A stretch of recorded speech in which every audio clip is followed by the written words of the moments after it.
Merci. Le billet, 2 fois. Et je suis allé vous voir au Splendide où vous jouez votre spectacle Moi Papa du mercredi au samedi à 21h. Eh ben merci Fouad pour cet instant promo. Ah, de rien Sébastien, écoute, j'aime bien donner un petit coup de pouce aux artistes qui débutent. Grâce à vous Arthur, je suis allé pour la première fois dans cette salle mythique qu'est le Splendide. Très beau théâtre. En tout cas nettement plus beau que celui de mes débuts. Parce que moi, j'ai la chance de jouer au théâtre du Gymnase en ce moment, mais mon premier one-man show, je l'ai joué dans un bar. Enfin, un bar. Une chicha, oui. Un vrai repère de Chicanos, le truc. Tous avec la moustache. Même les hommes, hein.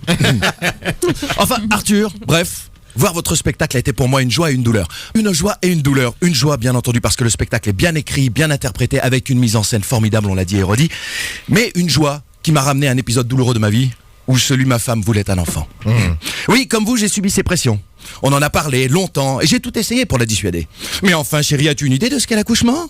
Tu vas péter, pisser et sans doute faire caca devant 10 internes en train de scruter ton vagin qui a 80% de chance de se déchirer. Et l'allaitement, déjà qu'elle grimpe quand je les effleure. Oh ça va, l'allaitement c'est pas obligatoire, t'as allaité toi ? Oui, parfaitement. Ouais. Pas par ma mère, mais oui. Enfin bref, autant d'arguments que j'ai tenté en vain jusqu'à ce que ma femme tranche la question du bébé et qu'elle le fasse avec mon meilleur ami. Mais 2 ans plus tard, dans le cadre romantique d'une petite ruelle, l'amour me tomba dessus entre 2 poubelles. Elle était comme dans mes rêves, belle, grande, environ 1m85 3 ans de passion plus tard, elle rentra un soir du travail et me dit « J'ai du retard ». Pas de panique, répondis-je. Nous n'avons pas prévu de sortir ce soir. Oui, j'étais très con. Et l'aventure qui suivit fut celle que tous les papas connaissent. 9 mois de folie à satisfaire le moindre de ses caprices. À parfois se demander dans quel bourbier on s'est fourré. Se dire qu'on aurait mieux fait de se péter une jambe ce jeudi de décembre où maman avait accepté d'abandonner l'aspirine pour nous laisser l'honorer. 9 mois de joie, de doute, de crainte, d'insomnie. Jusqu'à ce qu'un jour...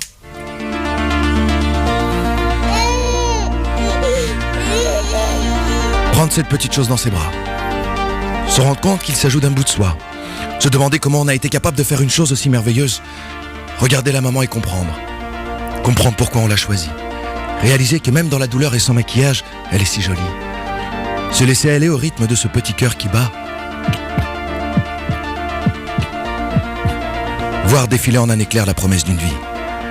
Et ce bébé est devenu un homme que l'on n'a pas vu grandir, dont on garde en mémoire qu'une adolescence difficile, où l'on attendait avec impatience qu'il s'en aille pour nous laisser tranquilles, et maintenant qu'il est parti. On attend qu'il revienne, de temps en temps, qu'il ne nous oublie pas le temps d'un week-end. Se dire qu'on est trop con d'avoir laissé passer les jours, les mois, les années sans avoir pris le temps d'en profiter. Revenir au présent et se jurer que l'on profitera de chaque instant, car la vie est trop courte pour perdre son temps, mais surtout, trop courte pour pas la vivre en grand.